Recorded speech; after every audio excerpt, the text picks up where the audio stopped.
તો ડોક્ટરોની લાપરવાહીના હિસાબે આ મરેલો છે। મારી છે છરી બીજાએ, પણ હકીકતમાં મર્ડર તો ડોક્ટરે કરેલું છે। एक ही मांग कर रहा हूँ कि बस मेरे भाई के कातिलों को जेल की सलाखों के पीछे डाला जाए।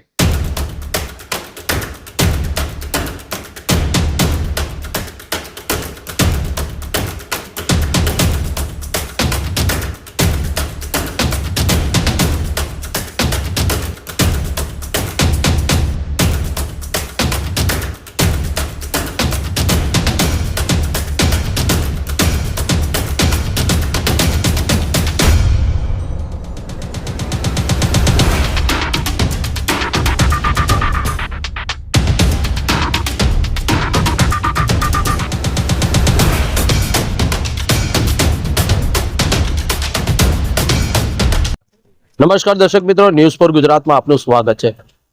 30 જાન્યુઆરીના દિવસ સાંજના સમયે એક ફતેહવાડી વેજલપુર ફતેહવાડી વિસ્તારની અંદર એક સૈદાન કુરેશી નામના વ્યક્તિને છરીના ઘા મારીને એક આરોપી ફરાર થઈ ગયો છે। તેના પછી સૈદાન નામનો જે છોકરો છે તેને સોલા સિવિલ હોસ્પિટલ ખસેડવામાં આવ્યો હતો। તેની પછી લાંબી સારવાર દરમિયાન તેનું મૃત્યુ પામી ગયું હતું। તો અત્યારે હાલમાં જે સૈદાન મૃત્યુ પામી ગયો તેને ફેમિલીજનો અમારી સાથે જોડાય છે। અમે એમની સાથે વાતચીત કરીશું। આપનું નામ અને પરિચય? નીલોફર। अच्छा, તમારા ભાઈને કોણે છરીઓ મારી હતી? અયાન।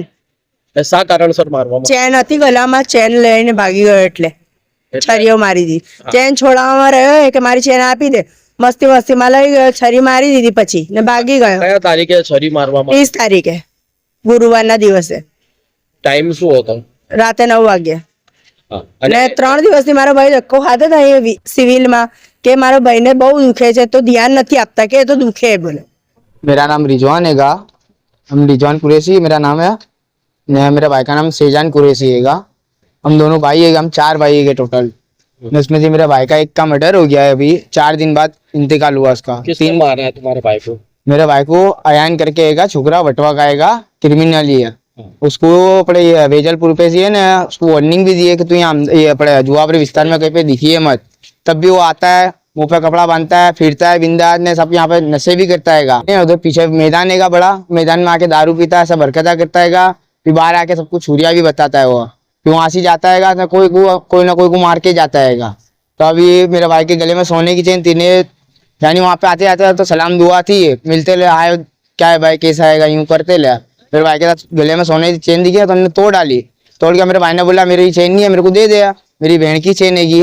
तब भी मेरे भाई ने उसकी चेन पकड़ने, उसको पकड़ने गया ना, तो मैंने छुरी खींच ली थी। तो मेरे भाई ने छुरी पकड़ी ना, तो डायरेक्ट उन्होंने यूं करके खींच ली थी। तो मेरे भाई के हाथ में यहाँ पे लीटा आ गया लंबा, चेका है ना, वो सामने नशे में इतना था ना। तो उन्होंने फिर बाद में मेरे भाई पकड़ने भी गया, उसको हाथ पे छुरी लगी ना, तब भी मेरा भाई उसको पकड़ने जा रहा, तो भागा तो इतना में पीछे से मेरे भाई को यहाँ पे इधर बगल में छुरी मार दी है। मैं दवा खाने में उसको लेके आया पहले दिन, तो पहले दिन डॉक्टर ने उंगलियां डाल के चेक कर इतनी उंगली जा रही, और डॉक्टर ने डायरेक्ट पाइप डाली, मोटर वोटर क्या खबर, कुछ डाला नहीं डाला, पाइप डाली। मेरे को चक्कर आ रहा है, मैं बाहर आ गया। लगता है मैं मेरे भाई को वो टाँके वाँके लिए, तो मैं रिटर्न अंदर गया, टाँके ले रहे, वो देख रहा। मैं सब टाँके वाँके की भी वीडियो पड़ी मेरे पास।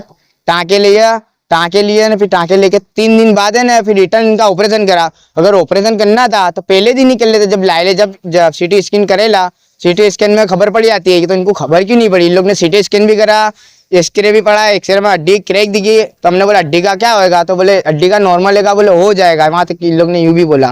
फिर 4 दिन बाद अपने को खबर पड़ रही है कि हमारा भाई ऑफ हो गया है। अभी आप सरकार से और पुलिस और प्रशासन से क्या? मैं खाली एक ही मांग कर रहा हूँ कि बस मेरे भाई के कातिलों को जेल की सलाखों के पीछे डाला जाए। ઇમરાન। અત્યારે જે ફતેહવાડીમાં જે સૈદાન નામના વ્યક્તિ પર હુમલો થયો હતો, અને ક્યારે હુમલો થયો હતો અને શા કારણસર હુમલો કરવામાં આવ્યો હતો? हमला हुआ था उस पर 30 तारीख के दिन मुझे मालूम पड़ी। तो जैसे मालूम पड़ी, खबर पड़ी मैंने, तो पछी हूँ आयो सोला सिविल हॉस्पिटल में। तो सोला सिविल हॉस्पिटल में आयो तो बहारथी मैं जोयुं एनी ट्रीटमेंट चालू थी। तो આગળ એના ભાઈથી પૂછ્યું તો એના ભાઈએ એમ કીધું કે ભાઈ ડૉક્ટરથી પૂછ્યું તો ડૉક્ટરે કીધું છે ખાલી ફક્ત બહારનો ઘા છે, અંદરનો ઘા નથી। કે ભાઈ અમે એક્સરે કઢાયા છે, સોનોગ્રાફી વગેરે જે બી CT સ્કેન જે બી પ્રોસિજર થતી હોય એ બધી કરી હતી એમણે। અને ત્યારે તો એકદમ નોર્મલ જ બતાવવાનું કે ભાઈ ઘાવ લાગેલો છે, ઊંડો છે, પણ અંદરનું નથી, બારોબાર ટાંકા લઈશું તો નોર્મલ સારું થઈ જશે। અને એડમિટ એને નોર્મલી એડમિટ કરવામાં આવ્યો હતો, પણ 3 દિવસ પછી જ્યારે તબિયત તો એની રોજ ખરાબ થતી જ હતી, તો ડૉક્ટરને કહેવામાં આવતું હતું, તો ડૉક્ટર કે ના એ તો વાગેલું છે, દુખાવો થયા કરે. તો ડૉક્ટરે બિલકુલ ધ્યાન ના દીધું. જો ધ્યાન દીધું હોત ને તો આ છોકરો આજે મરતો નહીં. તો ડૉક્ટરોની લાપરવાહીના હિસાબે આ મરેલો છે. મારી છે છરી બીજાએ, પણ હકીકતમાં મર્ડર તો ડૉક્ટરે કરેલું છે. તો જો ડૉક્ટરની ભૂલના હિસાબે થયું હોય તો ડૉક્ટર ઉપર કાયદેસર કેસ થવો જોઈએ અને એની તપાસ થવી જોઈએ. પીએમ રિપોર્ટમાં બધું જ બહાર આવશે, જે હકીકત હશે એ. તો એ હકીકતના હિસાબે જે પણ જવાબદાર છે, જે કોઈ જવાબદાર છે, તો એના ઉપર એક્શન, એની ઉપર ફરિયાદ કરવી જોઈએ અને એને સબક શીખવાડવો જોઈએ.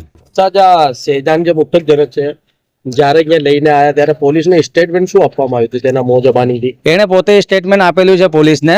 વેજલપુર પોલીસ સ્ટેશનમાં એણે પોતે સ્ટેટમેન્ટ આપેલું છે, એના જબાનથી આપેલું છે કે હું રિક્ષામાં બેઠો હતો ત્યાં, અને ઓળખીતો હતો નો ડાઉટ એનો, પણ હું ત્યાં બેઠેલો હતો અને ફૂલ નશામાં આવ્યો હતો. એ MD ખાધેલી હતી એણે. એની સાથે કોઈ ચાંદની કરીને છોકરી બી હતી. એણે પોતે જ પોલીસ સ્ટેશનને પોલીસવાળાને સ્ટેટમેન્ટ આપેલું છે પોતે કે ભાઈ હું બેઠો હતો તો એ લોકોએ આવીને મારી ચેન ખેંચી લીધી અને ચેન ખેંચીને ભાગતો હતો, તો હું એને પકડવા ગયો તો એણે મને છરી મારી દીધી બગલના ભાગમાં, અને બીજો ઘા ના મારે એના માટે મેં હાથ મૂક્યો.